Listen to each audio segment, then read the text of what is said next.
Hi everyone, welcome back to my channel science with Sangati. So कैसे हो सब लोग? आई होप सब लोग बहुत बढ़िया हो, एकदम भले चंगे हो एंड ऐसे ही रहना हमेशा। ठीक है। So let's start today's session. Today we are going to start a new topic, that is how do organism reproduce. इसके कॉन्सेप्ट्स के बारे में, इसके बारे में, पूरे चैप्टर के बारे में हम डिस्कस करेंगे। ठीक है। So let's start today's session without any further delay. And if you have not already subscribed to my channel, please do subscribe it.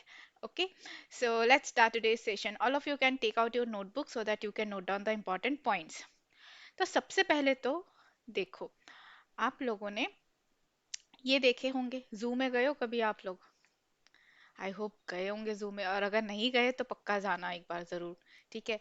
So you might have seen a lot of different types of animals, and all the animals are having some babies also, है ना? This elephant is having a cute little baby elephant, है ना? Lion का देखो कब है, and giraffe का भी छोटा बेबी जिराफ है। डक्स के भी कितने छोटे छोटे प्यारे प्यारे डकलिंग्स है। ह्यूमन बेबीज होते हैं, कोआला के baby. So basically you can सी कि जितने भी एनिमल्स हम देखते हैं, एनिमल्स हो, बर्ड्स हो, they all are having some young ones. और ये बेबी कैसे दिखते हैं? बिल्कुल उन्हीं की तरह दिखते हैं ना। हाथी का बच्चा हाथी की तरह ही दिखता है ना? किसी और की तरह तो नहीं दिखेगा। करेक्ट। एंड जिराफ का बेबी भी, it is also looking like giraffe only, किसी और की तरह नहीं दिखाई देगा, है ना? जिराफ का baby will not look like a Lions baby. तो ये बेबी जो है, इवन ह्यूमन बेबी भी तो ह्यूमन की तरह ही दिखते हैं, है ना? तो ये जो बेबीज है, they always look like the parents only. कभी सोचा है कि ऐसे क्यों होता है? पेरेंट्स की तरह ही क्यों दिखते हैं? कोई और क्या क्यों नहीं दिखते? कभी ऐसा क्यों नहीं होता कि डॉग का जो बेबी है, पपीज, वो किसी और की तरह दिखे? Puppies are so cute by the way, है ना? तो ऐसा क्यों होता है? और ये बेबीज आते ही क्यों हैं? कहाँ से आते हैं ये बेबीज? क्यों आते हैं? क्या जरूरत है इनकी? So all of these are the questions we will be discussing. Okay. तो देखो, first of all, they are coming by the process of reproduction. कैसे babies आते हैं? That process is called as reproduction. So it is the process of producing new individual of the same species only by the existing organism of that particular species, and they are called as parent. इनको क्या बोलेंगे हम? जो existing organisms है उनको बोलेंगे parents। ठीक है। तो पेरेंट्स जो है अपने ही जैसे, अपने ही स्पीसीज के न्यू इंडिविजुअल्स को प्रोड्यूस करते हैं, and this process is called as reproduction process. Okay. अब इनकी नेसेसरी क्यों है? क्यों करना ही क्यों है? अपने जैसे और न्यू यंग वंस क्यों जनरेट करने हैं? तो first of all, it helps in the continuation of the species, and it provides stability to the population. Okay. So देखो, कोई भी एनिमल है या फिर ह्यूमन है, तो सबकी एज होती है ना? सबकी एज होगी, एक दिन सब बूढ़े हो जाएंगे और फिर डेथ हो जाती है। करेक्ट। तो अगर सोचो कि अगर कोई रिप्रोडक्शन होता ही नहीं और ऐसे ही करके सबके जितने भी ऑर्गेनिजम्स हैं उनकी डेथ हो जाए, तो वो एक्सटिंक्ट हो जाएंगे ना एक दिन जाके, right? So to prevent that, reproduction is necessary so that a species do not extinct. Okay, for the continuation of the species. ठीक है, स्पीसीज को एक्सटिंक्ट नहीं होने देना है। क्लियर है? All right. नाउ रिप्रोडक्शन के डिफरेंट टाइप्स होते हैं, asexual reproduction and sexual reproduction. Okay, so asexual means one, है ना? one, so one sexual parent. ठीक है। so in this type of reproduction only one parent is involved, so there is no formation of gametes, and that's why there is no fusion of gametes. जब gametes बन ही नहीं रहे तो कोई fusion होने का चांस ही नहीं होता। ठीक है। gametes क्या होते हैं? gametes are also called as germ cells या फिर sex cells। ओके। ऑलराइट। सो gametes को ये भी बोला जाता है। So this is about the asexual reproduction. Asexual reproduction में अब डिफरेंट कैटेगरीज है, डिफरेंट टाइप्स है, जैसे कि फिशन है, बडिंग है, spore formation, fragmentation, regeneration and vegetative propagation. इन सबको हम वन बाय वन डिटेल में डिस्कस करेंगे। Sexual reproduction, on the other hand, it involves two parents. दो पेरेंट्स की रिक्वायरमेंट होती है, मदर एंड फादर। दोनों पेरेंट चाहिए सेक्सुअल रिप्रोडक्शन में। There is the formation of gametes takes place, gametes बनते हैं, and fusion of gametes also takes place. Okay, एक और चीज है सेक्सुअल रिप्रोडक्शन में जो कि है variation. We can see the variation. All right, यहाँ पे कोई वेरिएशन नहीं होता, no variation. So the babies are identical to the parents. जो बेबीज होते हैं वो क्या होते हैं, identical to parents. You can take a note of this, क्योंकि इसमें डिफरेंस आ सकता है, difference between asexual and sexual reproduction. Okay, तो यहाँ पे क्योंकि वेरिएशंस होते हैं, so the babies are not identical to parents, और you can say they are similar to parents, similar but not identical. ठीक है, सिमिलर क्यों बोला, सिमिलर इसलिए बोला बिकॉज हमारे सब ऑर्गन्स वगैरह सिस्टम जो भी है वो सेम ही है ना, है ना। Everything is same, just face जो है वो डिफरेंट होता है। यहाँ पे क्या है, ये बिल्कुल कॉपी होता है, डुप्लीकेट। ठीक है, so that is the difference between asexual and sexual reproduction. Okay, तो फर्स्ट है फिशन। फिशन का हम देखते हैं, फिशन में क्या क्या होता है, लेट्स डिस्कस अबाउट दैट। तो फिशन में अगर फर्दर टू डिविजन्स है, binary fission and multiple fission. Fission का मतलब होता है टू ब्रेक, मतलब कोई चीज टूटना। ठीक है, उसको हम फिशन बोलते हैं। Binary fission means breaking into two. ठीक है, दो हिस्सों में टूटना। तो यहाँ पे क्या होता है, cell is breaking down into two daughter cells. The parent cell is broken down into two daughter cells. That is called as the binary fission. So it is occurring in the favorable condition. Best option is the amoeba. You can see यहाँ पे कोई cyst नहीं बन रहा and दो daughter cells हमको in the end मिलता है which are identical to the parent amoeba. ठीक है, तो अब इसके प्रोसेस को देख लेते हैं, it's very important. Parent amoeba में क्या हो रहा है, first of all elongation of nucleus, you can see the cell is elongating, and then यहाँ पे हो रहा है क्या, एक छोटा सा ग्रूव टाइप का बन जाता है। ओके, और यहाँ पे क्या हो गया, कैरियोकाइनेसिस हो गया। तो फर्स्ट स्टेप देखो क्या होता है, division of nucleus. I am writing over here karyokinesis. Okay, ये क्या होता है, डिवीजन ऑफ न्यूक्लियस।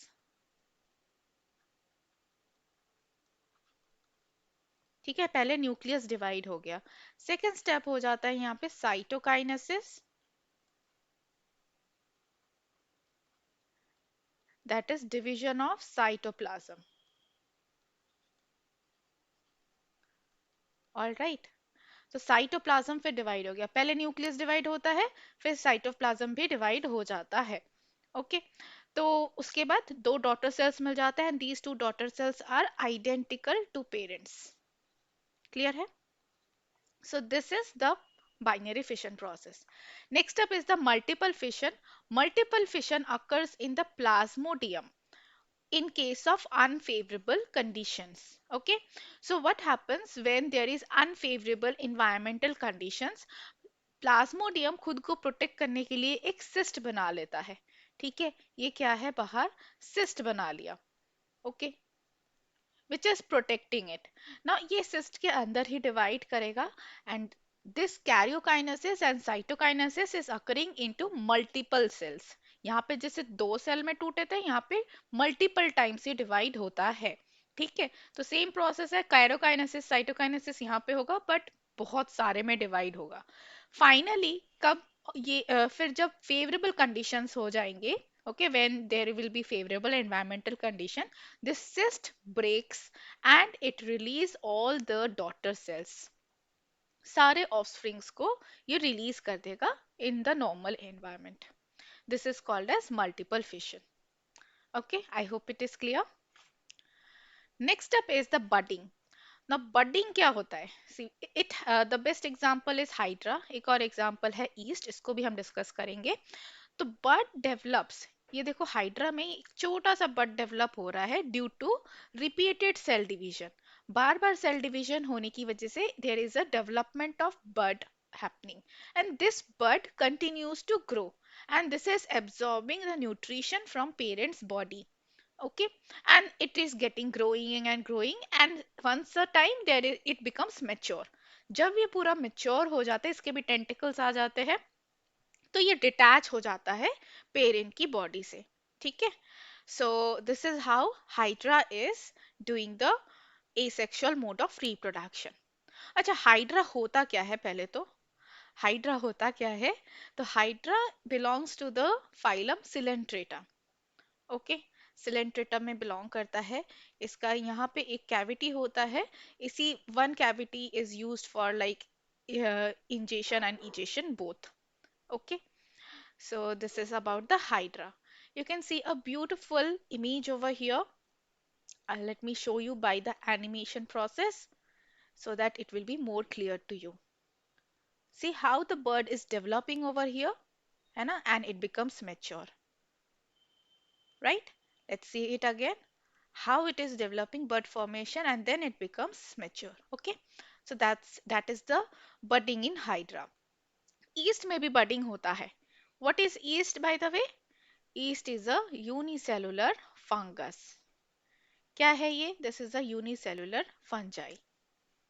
ओके, तो इसमें भी देखो एक ही सेल है इसके पास, तो पेरेंट ईस्ट सेल है, इसमें भी फॉर्मेशन ऑफ बड हुआ। ठीक है, न्यूक्लियस डिवाइड कर गया, साइटोप्लाज्म भी ऐसे डिवाइड कर गया, और इसमें क्या होता है, चेन जैसे बन जाते हैं। हाइड्रा में चेन नहीं बनता, इसमें चेन जैसे बन जाते हैं। ठीक है, एक के ऊपर एक। So all of these are the daughter cells. तो finally daughter cells are getting release, ये कट हो जाते हैं मेच्योर होने के बाद, डिटैच हो जाते हैं। You can see here also, see कैसे डेवलप हो रहा है, ये देखो इतना बड़ा हो गया ये। यहाँ पे देखो this is also developing.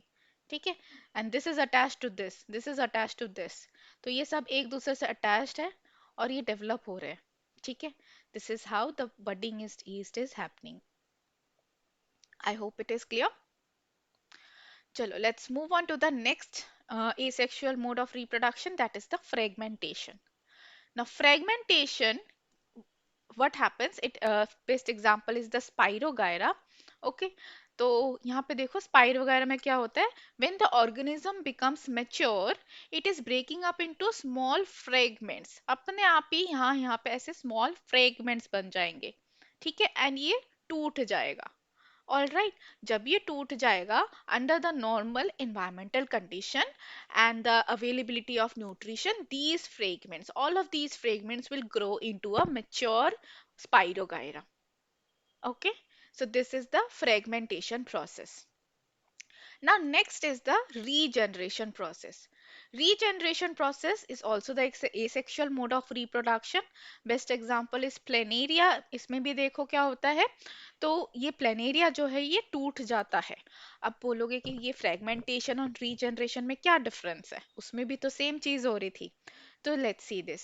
So regeneration is specially a mode of survival. Okay, कब होता है ये? In case of any accidents. Okay, तो planaria is not depending on the regeneration process for the reproduction. Planaria is a hermaphrodite organism, means it is bisexual. ठीक है, दोनों sexes होते हैं, सो इसमें सेक्सुअल मोड ऑफ रिप्रोडक्शन होता है generally.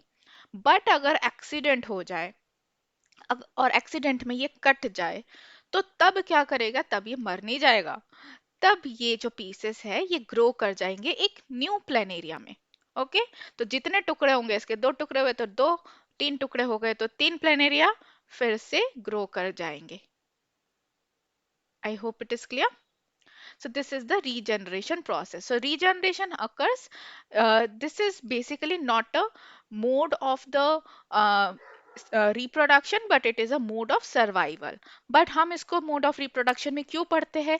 क्योंकि इसमें जो ये offsprings बने, these are identical. These are identical to the parent. Okay.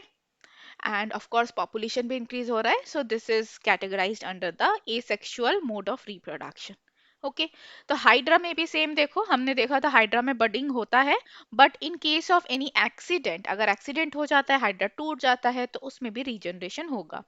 इसके अलावा स्टारफिश में भी रीजनरेशन होता है, लिजर्ड के टेल में रीजनरेशन होता है, right. So there are many organisms जहाँ पे रीजनरेशन होता है। डू यू नो ह्यूमन में कहाँ पे होता है रीजनरेशन?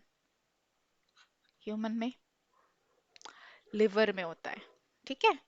लिवर में some portion of liver can regenerate in human beings.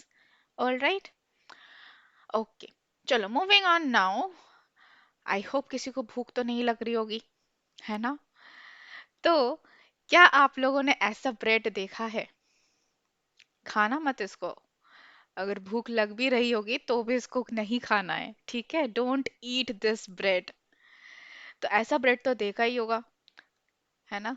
ये होता कैसे, ये क्या है, ये क्या बन गया है इसके ऊपर काला काला सा, ग्रीनिश ग्रीनिश सा? What is this? So please don't eat this bread. If you like, it happens when we keep a bread for a long period of time, मतलब एक हफ्ते के लिए रख दिया, हम भूल गए, खाना ही भूल गए, है ना, बड़ा ब्रेड का पैकेट खरीद लिया और खा ही नहीं पाए, तो तब क्या होता है, ये ब्रेड में हम देख सकते हैं ग्रीनिश ग्रीनिश चीज हो जाता है, राइट। तो ये होता क्या है, what is this thing called? So this is the rhizopus. All right. So let's see this. ये क्या होता है देखो, this is also called as the bread mold. इसको हम bread mold भी बोलते हैं।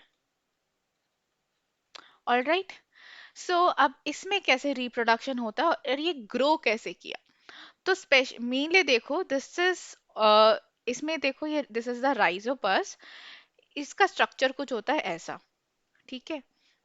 these are the sporangiopore, यहाँ पे rhizoids है, यहाँ पे sporangiopores है, ठीक है। these are the spores, it is basically releasing the spores। और ये पूरा स्टोलॉन है, ठीक है। और ये देखो, ऐसा ऐसा नहीं लग रहा कि छोटा सा प्लांट है, रूट जैसा स्ट्रक्चर बन रखा है, तो एग्जैक्टली exactly ऐसा ही होता है, ठीक है। ऊपर ऊपर से हमको ये दिखाई देता है, बट इसके रूट्स जो है पूरे अंदर तक स्प्रेड कर जाते हैं। ओके, तो it requires warm temperature and moist surface for their growth. ये क्या करेंगे, जब मेच्योर हो जाएंगे, it release the spores into the air, ठीक है, एयर में रिलीज कर दिए स्पोर्स।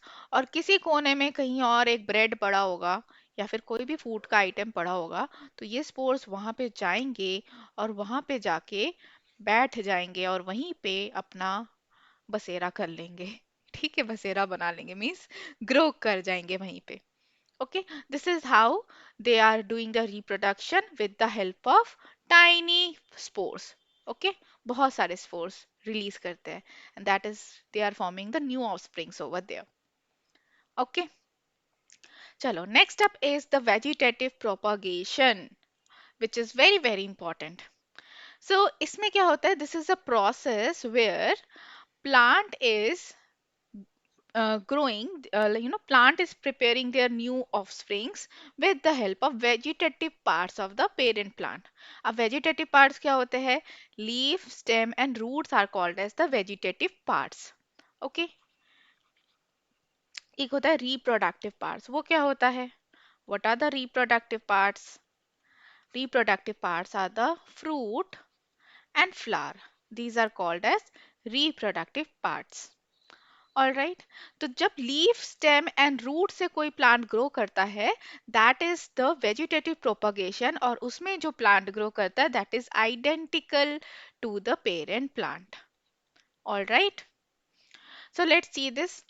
तो इसमें दो टाइप होते हैं, एक है नेचुरल, एक है आर्टिफिशियल। ओके, नेचुरल मीन्स जो नेचुरली ग्रो कर जाते हैं, दैट इज द रूट से डालिया ग्रो कर जाएगा, बहुत सारे प्लांट्स रूट से भी ग्रो कर जाते हैं, ठीक है। स्टेम से ग्रो करेगा, पोटैटो, जिंजर कॉमन एग्जाम्पल है। लीफ से ब्रायोफिलम लीफ से ग्रो कर जाता है, ठीक है। फिर कट आर्टिफिशियल में आ जाता है कटिंग, अब जो ह्यूमन के द्वारा किया जाए that is the artificial. Okay, जैसे रोज हम ग्रो करते हैं, money plant, that is grown by the cutting, है ना, सिंपली एक स्टेम कट करेंगे और फिर उसको लगाएंगे, कटिंग में ग्रो होगा। लेयरिंग में होता है jasmine, money plant, again this can grow by layering. Grafting में आ जाता है मैंगो। ओके, तो लेट्स सी ओवर हियर, देखो ये देखो पोटैटो, यहाँ पे बर्ड्स आते हैं ना पोटैटो के, तो वो फिर ग्रो करने लगता है, ऐसे आई बर्ड्स जो आते हैं। ये देखो onion, onion is also growing, तो ये देखो यहाँ पे क्या है, ये बल्ब है ना। फिर ये देखो दिस इज द ब्रायोफिलम, इसमें देखो रूट्स, लीव्स में कैसे ऐसे बर्ड्स आ गए है ना, लीव्स में बर्ड्स आ गए, और यहाँ पे क्या है, ये रूट्स निकले हुए हैं। ठीक है, ऑल राइट। ये देखो एडवेंटिशियस रूट्स या फिर फाइब्रस रूट्स के प्लांट्स में भी रूट से ग्रो करते हैं। ठीक है, तो देखो लेयरिंग में क्या कर रहे हैं, basically layering is the technique in which we are twisting the branch under the soil. Okay, इस ब्रांच को क्या किया हमने, ट्विस्ट करके सॉइल के थोड़ा नीचे दबा दिया और फिर ऐसे यू शेप में ऊपर कर दिया, तो कुछ टाइम बाद यहाँ से रूट्स आ जाएंगे। This is called as layering. ठीक है, मनी प्लांट में हम ये इजीली कर सकते हैं। Okay, next is the cutting. Cutting में बेसिकली आपको एक स्टेम को कट करना है, ब्रांच को कट करना है from its inter nodes. All right, और फिर कट करने के बाद उसको किसी और पॉट में उसको बस लगा देना है, और उसमें से रूट्स ग्रो कर जाएंगे। This is called as cutting. तो रोज की कटिंग हम कर सकते हैं, मनी प्लांट की भी कटिंग हम कर सकते हैं। There are different types of plants which we can grow by cutting. ठीक है, क्रोटॉन की भी कटिंग कर सकते हैं, ऑल राइट, कोलियस की भी कटिंग कर सकते हैं। All right, next up is the grafting. अब grafting is a very interesting process, you can say. ठीक है, तो इसमें बेसिकली देखो, एक एग्जांपल देती हूँ, जैसे मैंगो है, मैंगो किसको पसंद है बताओ, आई होप सबको पसंद होंगे मैंगो, है ना, समर्स में। अब मैंगोज में बहुत टाइप की वैरायटीज आती है, राइट।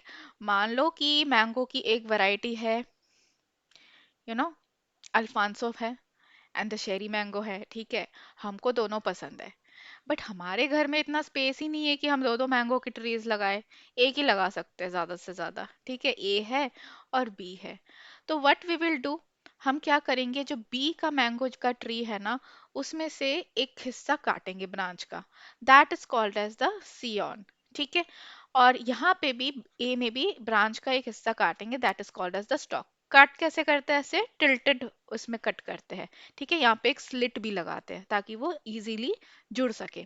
ठीक है, और फिर बी वाले ब्रांच को हमने क्या किया, ए वाले में लगा दिया, तो अब हमको एक ही प्लांट में दोनों टाइप के मैंगोज अवेलेबल होंगे, है ना। एक ही प्लांट, एक ही मैंगो ट्री में आपको दोनों टाइप के मैंगोज मिल जाएंगे, है ना। तो स्पेस भी बच गया और एक ही ट्री में हमको दो चीज मिल रही है, राइट। तो ऊपर वाला हिस्सा जो जिसको लगा रहे हैं that is called as the scion, जहां पे लग रहा है that is called as the stock. ठीक है, तो यहाँ पे हमने क्या किया, ग्राफ्टिंग कर दी, इसको फिर टाई अप कर दिया जाता है, किसी कपड़े से ऐसे बांध देंगे हम उसको टाइटली, ताकि वो मूव ना करे। एंड कुछ टाइम बाद, कुछ टाइम बाद वो अपने आप जुड़ जाएगा। ठीक है, वो अपने आप इसमें जुड़ जाएगा, उसके बाद हम उसको हटा भी सकते हैं कपड़ों को, मतलब आफ्टर 30 days और 45 days we can just remove this cloth, वो अपने आप हमें लगेगा कि एक ही ब्रांच है। ठीक है, so this process is called as grafting. All right, okay students, so that is it for today's session. Today we have discussed about the asexual mode of reproduction. Okay, so in the next class we will be discussing about sexual mode of reproduction. So do watch my next video also, and thank you for watching. अभी तक अगर आप लोगों ने देख ही लिया है तो please hit the click on the like button and hit the subscribe button.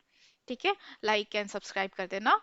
And yes, so take care, have a nice day all of you, see you again in the next video.